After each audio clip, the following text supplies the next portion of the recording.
G20 finance ministers and central bankers held talks on Saturday aimed at spurring global economic recovery from a coronavirus-triggered recession amid growing calls to widen debt relief for crisis-hit poor countries. The dignitaries pledged to use all available policy tools to safeguard people's lives, jobs and incomes as the coronavirus pandemic continues to wreak havoc on the global economy. The grouping, however, failed to reach an agreement on the possibility of allocating fresh special drawing rights to member countries or reallocating SDRs from rich members to countries facing a liquidity crisis because of the COVID-19 pandemic. In this edition of The Big Picture, we will analyze the G20 finance ministers meet and what it means for the global economic crisis. Joining me on the program today are Jan Das Gupta, former ambassador of India at the WTO, Swaran Singh, Chairperson, Center for International Politics, JNU, and Jitendra Nath Mishra, former ambassador. Thank you to all my guests for joining me on this edition of The Big Picture. All right, Mr. Das Gupta, let me begin the program with you first. What were the key takeaways really as far as the G20 finance ministers meet was concerned from an economic point of view, and where does the global economy stand as of now? The G20 finance ministers were quite happy with the implementation of the G20 finance ministers action plan of 15th April 2020, and that was the first thing which they endorsed. Now, if we look at the action plan, there were several issues which were flagged there and action was supposed to be taken. The first one was about economic recovery. The second one was about health response. The third one dealt with sustainability of the recovery process.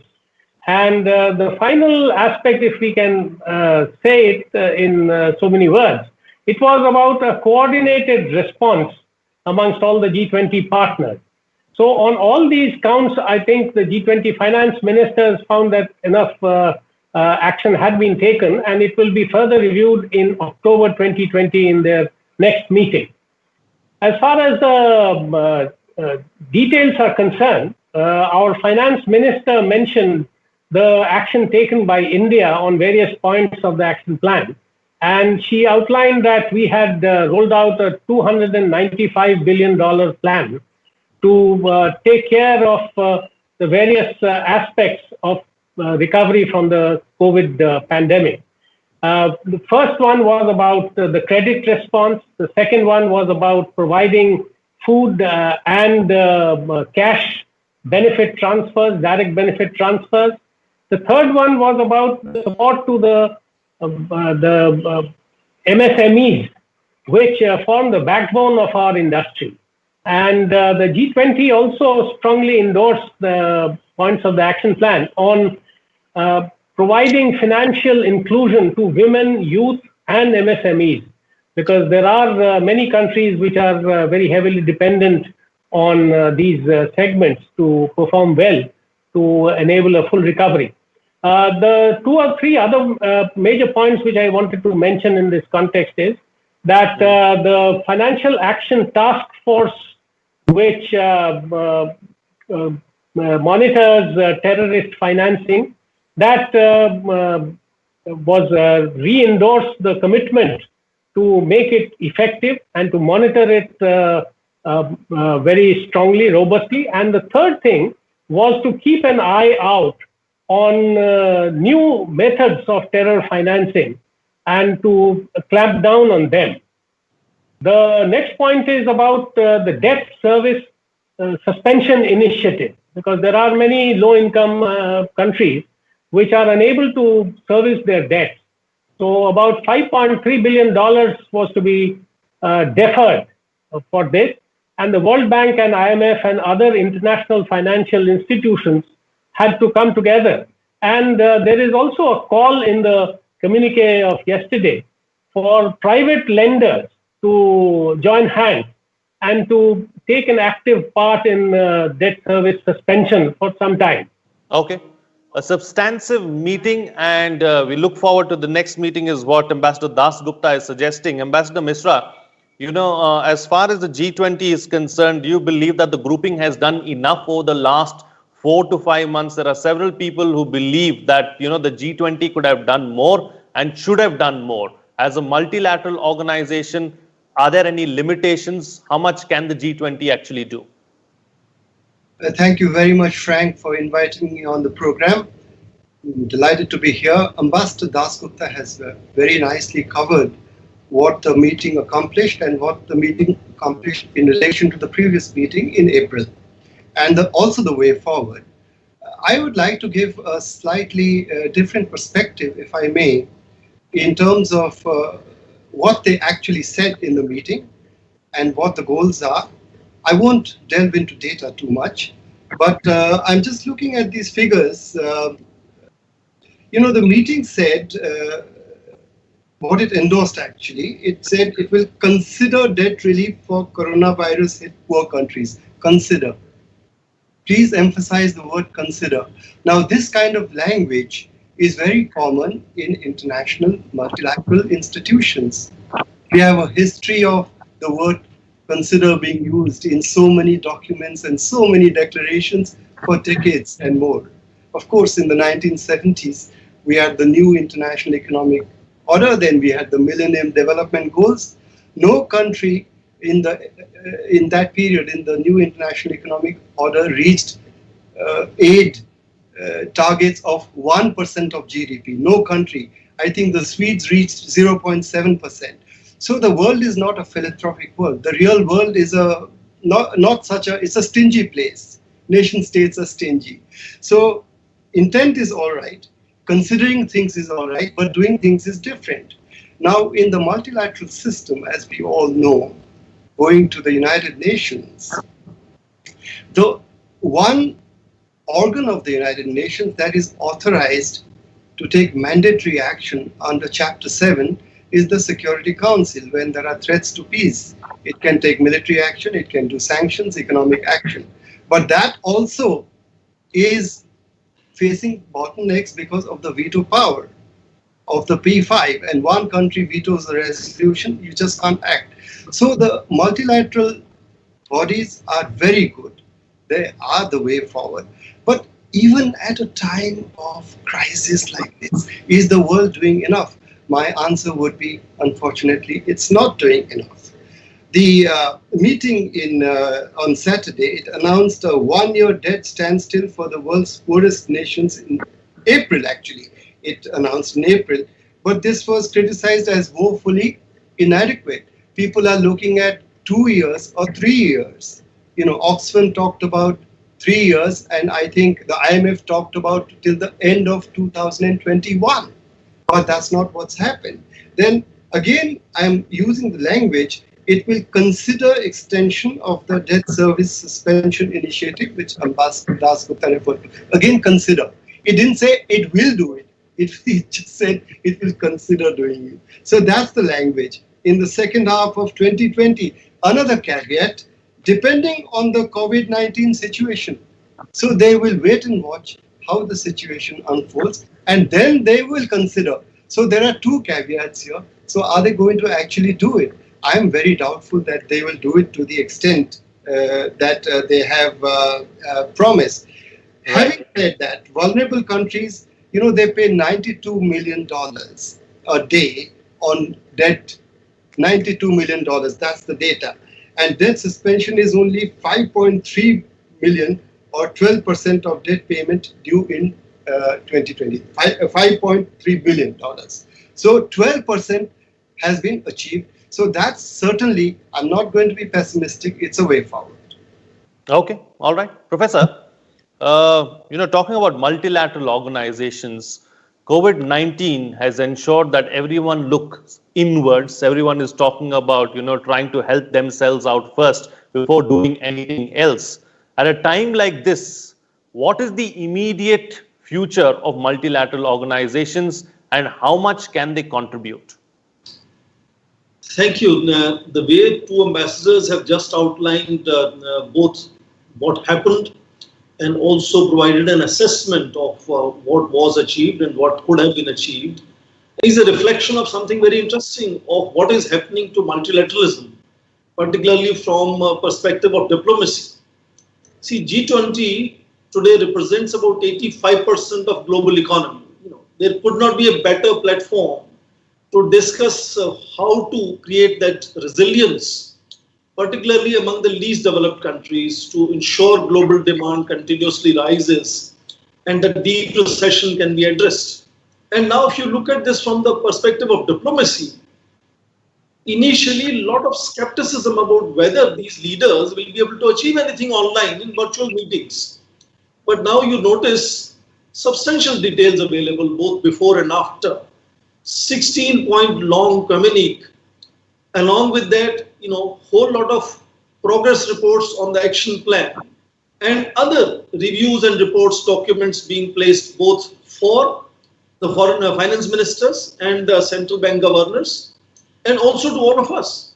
So I think it's an enormous upgradation of how virtual diplomacy can still be very effective. And I think that was an enormous challenge to overcome in that sense. And even for this, for example, CBGs, this is the third meeting after the initial March 26 virtual summit meeting that happened. So I want to underline the pace and detail of what is being achieved by the largest group of economies called G20. Now, of course, there is half glass full, that approach can apply here, but a lot of innovative approaches are being, I think, considered here, both of activating the mechanisms, the platforms that already exist. For example, Catastrophe Containment and Relief Trust is created, which is addressing requests now of 27 countries.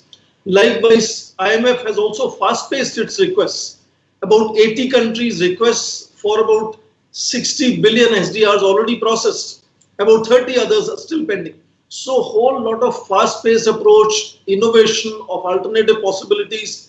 The chief economist, for example, Geeta Gopinath, was telling us in June last month how IMF is already considering the unused SDRs could be disbursed or redistributed among the least developed nations to ensure that demand can be still raised. So I think we have to look at the challenges that global diplomacy and multilateral diplomacies faced when they were not able to meet face to face, and how quickly they are adopting to this new platform of interacting online and taking initiatives, and at each stage both reactivating things that already existed and also looking at alternative ways of addressing several of these things. All the countries are on board. Nobody is kind of amiss in providing that kind of feedback and then taking initiatives. Of course, the International Financial Architect Working Group would not succeed in that two countries, actually, both India and United States, did not agree that we should allow disbursement of SDRs at this stage. Answer is very clear. First of all, India has repeatedly said SDR disbursal should be, not the first port of call. First port of call should be what already countries have in terms of their foreign exchange reserves. India has repeatedly said that, we should look at various alternatives. And for example, in April last month, the same FMCVGs had started something called DSSI, Debt Suspension Initiative, which was just mentioned, how that is already cleared for this particular year, $5.3 billion of debt repayments not to be serviced this year. They are also calling in, as was mentioned, the private creditors to accept and become part of DSSI. So I want to underline the kind of energy, the kind of synergy and kind of innovation that is occurring and quick adaptation to the new platforms. And therefore, G20, I think, is the best possible kind of source that we have at this stage to build that resilience in global economy, which is under enormous stress. And I think they've done fairly, appreciable work so far. And the work is continuing. So in that sense, till November this year, Saudi Arabia taking the lead of all these initiatives is another interesting thing, because it's not United States or China taking the lead, it's Saudi Arabia taking the lead. So Saudi Arabia also is showing credentials of being able to be the leader in such a situation. We need to underline that. So I look at it in terms of fairly optimistic scenario. And I think we will see some of more things happening, because challenge is enormous. Both crisis, financial crisis, political polarization. So crises are enormous. In front of those crises, I think it's a fairly appreciable work so far. Absolutely. Absolutely. Let me just take these points that the professor is making forward with you, Ambassador Dasgupta. There's no doubt that, G20 is a great platform. It makes up for about 85% of the world economy. But therein lies another problem, doesn't it? Because the COVID-19 pandemic has affected the world so much that all these countries individually too are going through a massive economic crisis. So when they themselves are going through an economic crisis, how much can they do for the other countries? That is indeed true. If you look at countries like Britain, for instance, they have rolled out a massive economic rejuvenation plan. And at the moment, it seems unclear as to how they will fund that initiative. So there would be other instances also. From China, we don't really know what kind of fiscal and monetary stimulus they have provided. In the US also, a massive amount of money has already been pledged and is getting spent. $2,000 per individual has already been transferred to the bank accounts of people in the US. And we have also taken similar measures according to our ability and affordability. So there is a huge drain on the existing financial resources of countries. It is undoubtedly true. The second point is, because the economy is not doing well, tax collection is a huge problem. So if we commit to do something and in the next few months we are unable to raise the resources, it's not possible for us to do it. And this is the case with many countries. So it is taking small steps at a time and taking them together so that there is a coordinated response and all of us swim rather than sink individually. The point that I also wanted to make is that the G20 is not a formal organization in which, there is a binding kind of commitment that one takes when one agrees to, the resolutions that are passed. So it is a very good initiative in the sense that without the kind of formal binding that, for instance, the UN organizations have or the WTO has, where you can take another country which has not fulfilled its obligations to the dispute settlement body, or for other international treaty organizations where you can approach the International Court of Justice or the Permanent Forum for Arbitration. In the case of the G20, it is purely voluntary. So whatever one does is, of one's own accord. And the last point I wanted to make is, look at the Financial Action Task Force. For all the countries which have tried to help our neighbor, it has still worked effectively in the sense that Pakistan has had to clamp down on terrorist financing and when many of the terrorist organizations which were moving around unhindered in Pakistan. So I think we have to draw the line at international cooperation. The country's interest will come first. The country's resources and economic viability and ability to finance things will come next. So considering all these parameters, I think the G20 has performed well. Okay. Ambassador, Mishra, let's look at another aspect now, the aspect that that Professor raised. It's nice to see someone like Saudi Arabia and someone other than China and the United States for a change taking the lead and doing something and putting their best foot forward. But at some level, we've noticed in the recent past, at least over the last year and a half, ever since the US-China trade, differences began, the fixation of the world certainly seems to be on China and the United States. And beyond a point, people can't look beyond the US and China. Well, absolutely. As I said, we are still in a Westphalian world. That's the reality of the international system. We have not moved away from that. I really like the optimism expressed by Professor Singh and the positive comments about the work of the G20 made by Ambassador Dasgupta. I entirely agree with them. I mean, we had $5.3 billion of debt relief, which is 12% in a few months. So there is a response to the crisis, as we agree. But there is a tremendous distraction from the crisis, as you have suggested, Frank, just now. And that distraction is that there is a much bigger power game going on, And unfortunately, I will talk about China because I've been studying China very carefully in the context of what's happening in our own northern borders, obviously. And what we are seeing in the South China Sea, what we are seeing in Hong Kong, the Senkaku-Diaoyu Island dispute, or in Ladakh, all this, or the differences with Australia, the trade sanctions against Australia threatened, and of course the dispute with the United States. Now China is at the center of all the disputes that are the major disputes of the world in the current year, and all this really blew on our faces just as the COVID crisis broke. What does it mean? It means that China is unfortunately, rather than showing great statesmanship and being lofty and trying to find a solution in terms of its great capabilities as the number 2 economy in the world, instead of doing that, China has taken the other route of trying to leverage the crisis that all of us are collectively facing to prosecute and to promote its national interests as China sees it. And we are all feeling the heat of that. And therefore, a country like Saudi Arabia doing what it does is something we have to be grateful for. Saudi Arabia has actually shown statesmanship. I really wish that China had shown the same kind of statesmanship.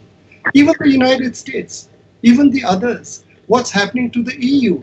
The EU is now in the doldrums. It's in the background. Right. Brexit has distracted the United Kingdom. We can go on and on. So, and India, I have to add here, and I have to, as Ambassador Das Gupta very rightly said, we have to take national action because this is a voluntary body. It's an excellent body because it's actually a virtual body even without virtual diplomacy because it doesn't have a secretariat. And that makes costs are much less. It doesn't become like a big kind of a white elephant. So India has done quite well. You know, the digital, especially I'd like to say, as the minister said, Minister Sitaraman said, the digital transfers of funds and of relief to the poorest people, that's been a success. Absolutely. You know, so Professor, talking about India now and looking at how the world economy is this an opportunity for India to step up and, you know, and take its rightful place at the global high table? There is absolutely no doubt that each crisis comes out with its own challenges, but also opportunities. And it is for historic leaders at such stage to how to convert that challenge into an opportunity. India luckily has several advantages at this stage. First of all, shifting to virtual diplomacy. India has English language. India has savviness to IT platforms at all levels. India is a democracy, so used to hearing discordant voices and finding consensus. More than that, you look at this, it is a health crisis to begin with. India is the chairman of Executive Board of World Health Organization. Indian official is the overseas auditor of WHO. Deputy Director General is an Indian pediatrician. Look at IMF. The chief economist is an Indian, Geeta Gopinath. So Indians are sitting at several important positions. Also, several Indians sitting in very, very important positions in multinationals. Now, if you connect it to the fact that IMF report said only 2 countries will be leading the global growth rates, India 2020, India and China. And according to IMF, we may not agree, but IMF believes India's growth rate is going to be even sharper and higher, 1.9% compared to China's 1.2%. So there is no doubt that there is a global deep recession, there is a shrinking of global economy, each national economy is having a hit. But relatively, in such a situation, some countries are empowered relatively to do perhaps little better. And the fact that, mention was just made by Ambassador Mishra, how Chinese are again focusing on national interests and how globalism has been very central to Indian DNA. Even Atmanirbharta was recently clearly defined because there was some confusion. Prime Minister clarified what that Atmanirbharta means. It's self-reliance with engagement with the world. So, our civilizational DNA makes us much comfortable at home and finds our gravitation point in engaging the world. And my last point, it doesn't matter who is growing faster, who is growing slower. World is today so closely connected that no nation can autonomously do better compared to others. So as long as we are not able to germinate the global demand, and in that, poorest economies will be giving us the highest per dollar returns. And in that sense, focus has to be on the least developed nations. And I think G20 is clearly doing that. And we are all connected. And unless everybody comes together, and very last 5 seconds, if you allow me, both ambassadors fully understand that today is the world of networks. Secretariats and structural organizations are now dated. So G20 actually for me represents the future way of conducting international diplomacy compared to IMF or World Bank. So I wouldn't at all think the fact that it is not a secretarial based international organization becomes its great limitation. I don't see that as a limitation. I think they are representing the futuristic way of conducting international policy, international diplomacy. Absolutely. Okay, I've got about 2 minutes left on the program, so I'm going to ask my panelists to all be brief in 30 seconds each, the best way forward, starting with you, Mr. Dasgupta. One of the things which I wanted to point to was the kind of competition that the IMF and the World Bank are getting from China, from the institutions that the Chinese have set up. And that also has led to the quick response of the IMF and World Bank. Of course, they could have done it even otherwise, but it has prompted them to take very quick action. So competition is very good even in international diplomacy. That is the first point. The last point I wanted to make is that there is a scope for greater coherence in taking action. And one of the things which I wanted to mention is that China, one of the best ways to do it is through a forum like the G20, rather than taking things up in various fora like the UN organizations or other places. So this affords us one of the best opportunities, and we must use it to prevent unilateral action by other countries as well, including the US, if possible. Right. Okay, yes, Mr. Mishra. I entirely agree with Ambassador Dasgupta and Professor Singh. The G20 is an excellent forum because it's not divisive in the way that, well, we are talking about expansion of the G7, for example, and China has responded very sharply to that. Now, at a pragmatic level, we have to take China on board because it's the number 2 economy in the world. And luckily, it is in the G20. So it's inclusive. So there has to be some kind of a grand bargain among the major powers and other members of the G20 to take at least minimal pragmatic steps. And they are doing this, as we discussed. But needs to be carried forward. That's the way forward. And at the same time, national action has to be alert, proactive, and successful. As has been the case of digital transfers in India. We had $10 billion transferred to 420 million people, which I think is a success story. All right. And Professor, quick closing comment from you. If we look at the enormity of challenge of health crisis, financial crisis, political polarization, there are going to be limitations. But I think it's a good sign that neither China nor United States in such crisis time is heading the G20. It's Saudi Arabia. So there is a greater possibility of building consensus. It's a good sign that they are quickly adopting, all nations and their leaders are quickly adopting to virtual diplomacy. It's a good sign that they are sharing all these documents with common people. We can access these documents. And that I think is a good way of indirectly ensuring compliance, which are fundamentally going to be national initiatives. And I think that way it is a kind of a move towards future. And I think that is what we needed in crisis time like this. Okay, all right. On that note, then I'll call it a wrap on this edition of The Big Picture. Thank you to all my guests for joining me on the program and putting things into perspective for us. The G20 finance ministers were happy with the outcome of the meet, but the world is not doing enough. We need to do a lot more. Language that is used needs to be a little more positive as well. When world leaders talk about consider, it doesn't necessarily mean that it is extremely positive, is what the panelists are suggesting. G20 is a great platform, and the world is indeed going through a very difficult phase and a difficult time, but we have to take baby steps